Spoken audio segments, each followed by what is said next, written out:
We hungry. Thank you, sir.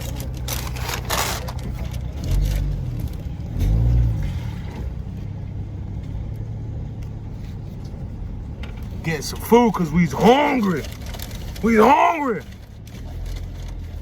Got the BK special with the small round tater tots.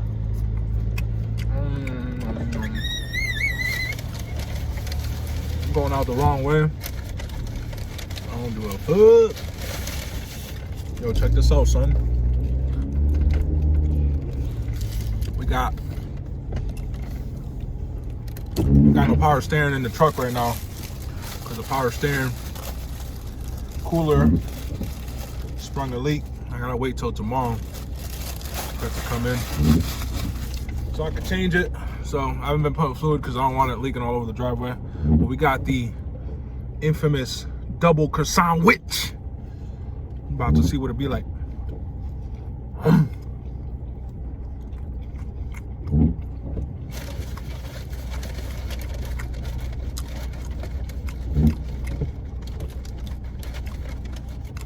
It go down.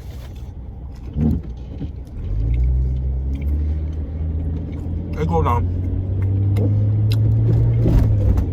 We add a little tater tot action. Yep. It go down. What's going on, guys? This is Lewis of Strictly Front Wheel Drive. I am here munching on a croissant witch that I got from BK this morning. I just came back from Home Depot. I got a couple of AC filters. Oops, I'm in the wrong lane. And a sandwich, some tater tots, and I also got a propane tank exchange. I'm gonna need it for the house because I am gonna be doing some painting today.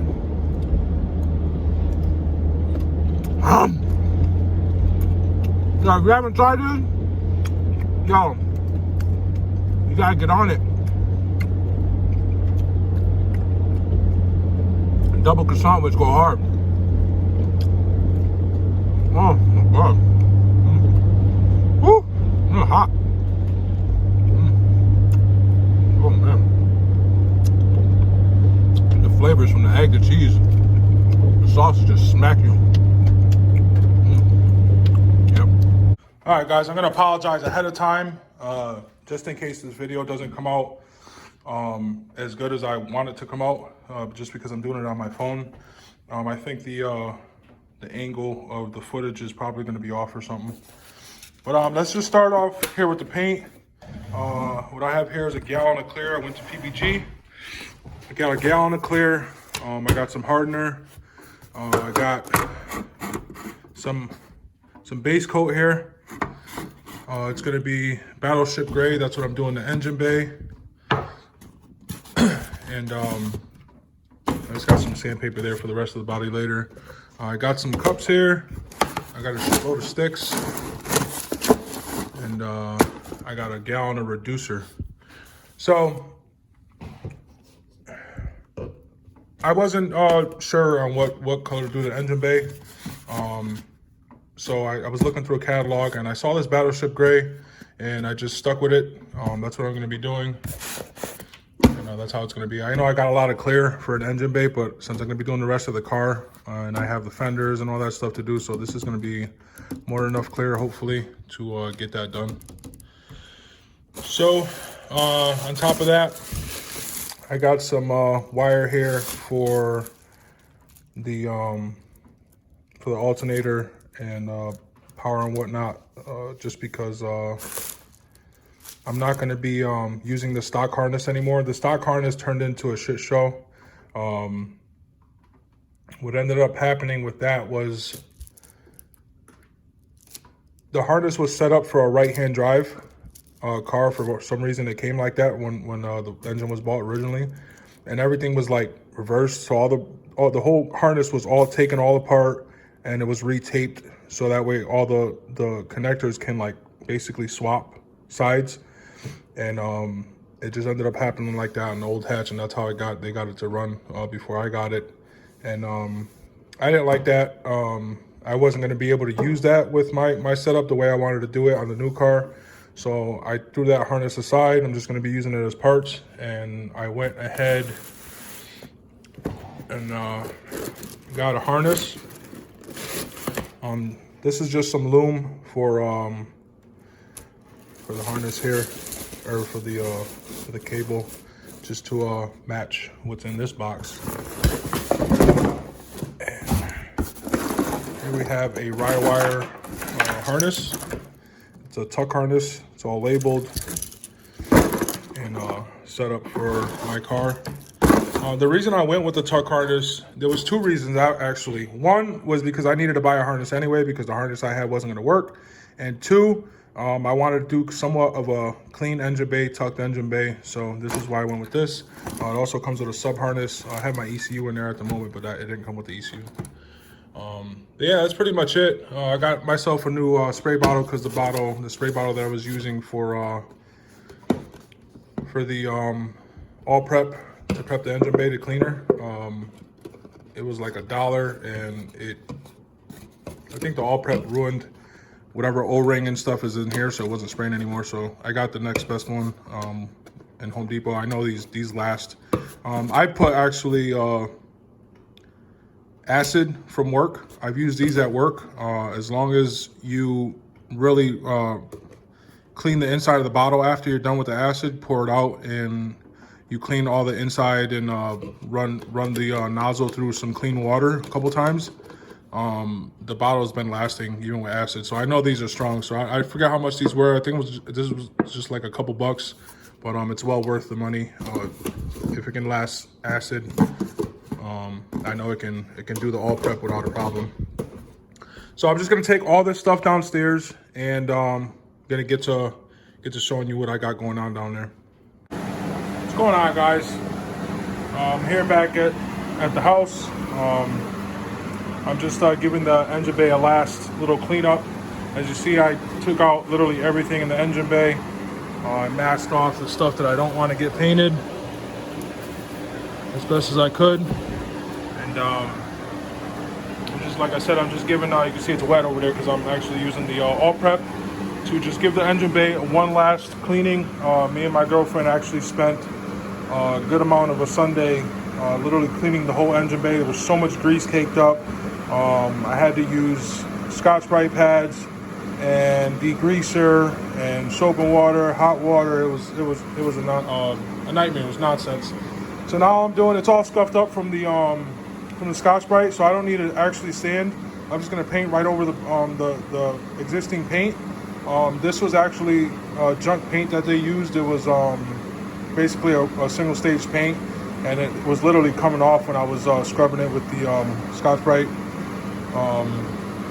Or like if you rub it with a regular paper towel or something, it just comes right off. So it was junk paint. It was already getting dull, so I didn't really care for it. So like I said, I'm just cleaning up here and getting all this cleaned up so I can get ready for spray. This is the makeshift paint booth that I did in the garage. I have an intake fan there. The heater's in the back. I have a filter behind that fan and in front of it, and it's all sealed off. All this is all sealed off.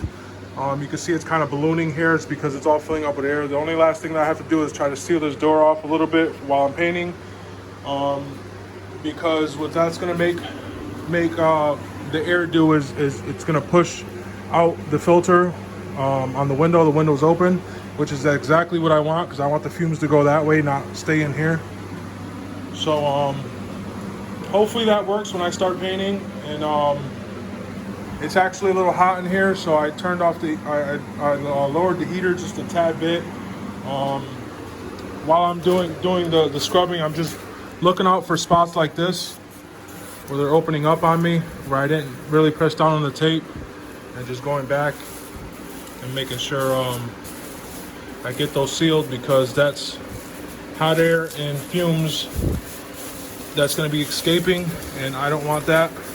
I want it all to pretty much stay inside here, and if it's going to go anywhere, I want it to go out the filter, not go back into the garage where I have the propane heater, because that would be no bueno. But pretty much it's staying together.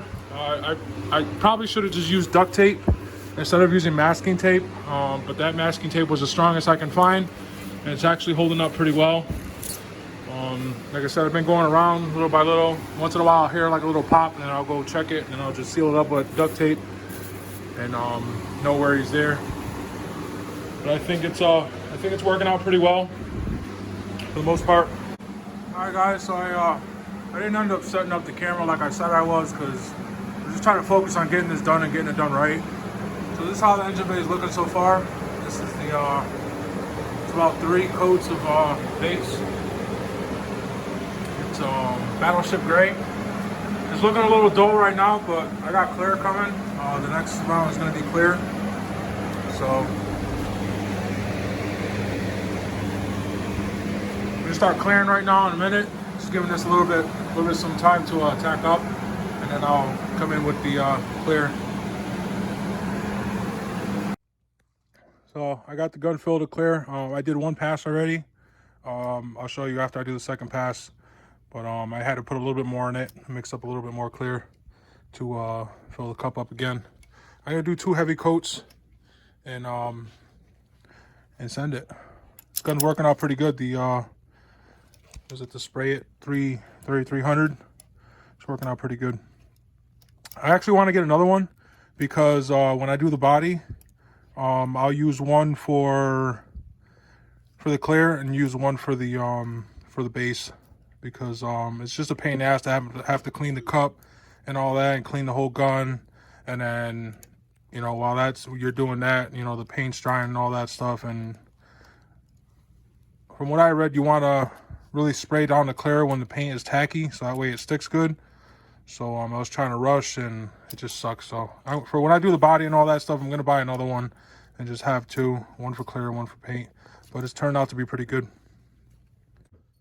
Little update. Clear's no joke. It's laying down good. It's laying down thick. Sponsor.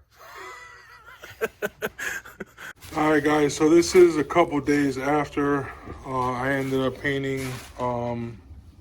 Honestly, I'm a little upset with the paint job, as you can probably tell with just by looking at it yourself. In case you can't notice, we have this spot here that turned yellow. I have a little bit of yellow tint in here and in here as well. I'm not too worried about this portion of it because this is the portion that's going to be covered by the bumper. But then again, there's spots like here that turned a little bit yellow. I don't know what the hell happened here or what the fuck happened there. All this right here turned a little yellow. This is all turned yellow. Here on the back of the seams here, this turned yellow, and there's like spots like this where it turned yellow. I tried to research, I tried to ask the paint company and stuff like that what would be the causes for this, and the only thing he could think of is that I had solvent left in the paint gun before I filled it with clear and started clearing. So it might have got mixed in with the paint and caused what it caused. I'm not exactly sure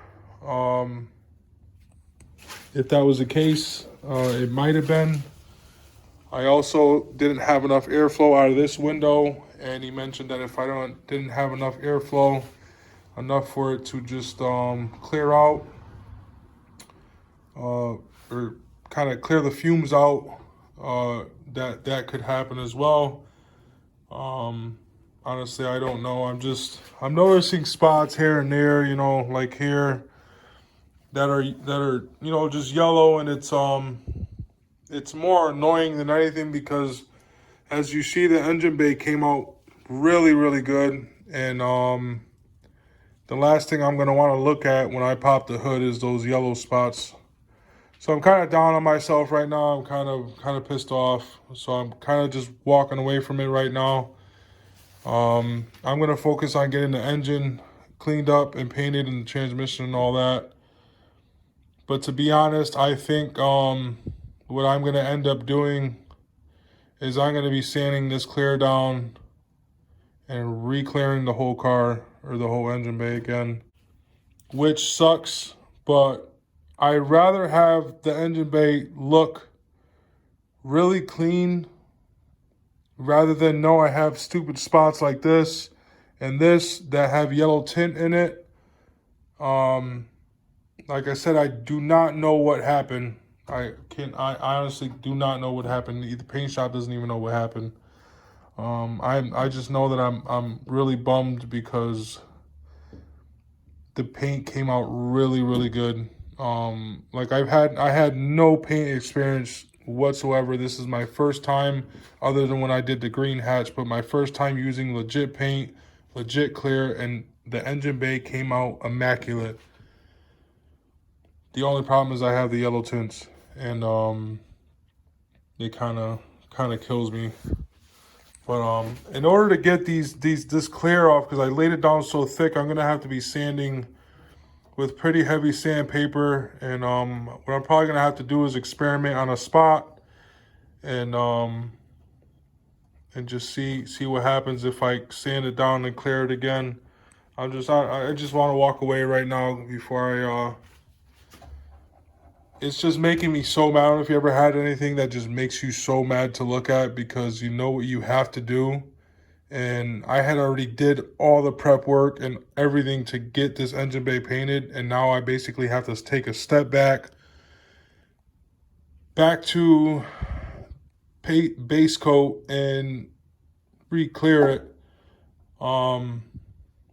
I guess if I really wanted to, what I could do, I have enough paint, base coat, where I could just scuff up the clear if I really wanted to with a Scotch-Brite, give it another 2 coats of base, and clear it again on top of that. But I have to see what it is that I want to do, because if that's the case, then I think it would be easier to do that other than sit here and try to sand the clear down to then have to respray it again anyway. Because I don't think there's an issue with spraying over the clear. As long as you scuff it down pretty good, I'm pretty sure you can spray over clear. I've never heard of anything saying that you can't paint over clear. So guys, I'm gonna end this video here. Hopefully you guys enjoyed the update. I'm honestly just too pissed right now. I have to see what the hell I'm gonna do with this thing. I'm gonna walk away from it right now, just go do my engine, get that painted, and get it all done, and not worry about this for a while. I have to call around to some people and see what my best options are at this point. Because I do not want to sand this thing all the way down to the paint. I will refuse to do that. I will leave it as is if I have to do that. But we'll see what happens. We'll see what people say. And thanks for watching, guys. I hope you liked the video or the update so far.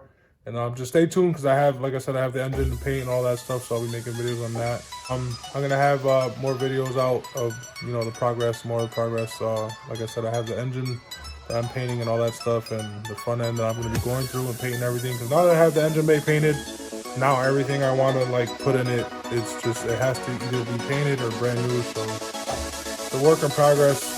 Bear with me, and I hope you can stay for the journey with me, and just get this car where it needs to be. Thanks, guys. Like, subscribe, comment if you want.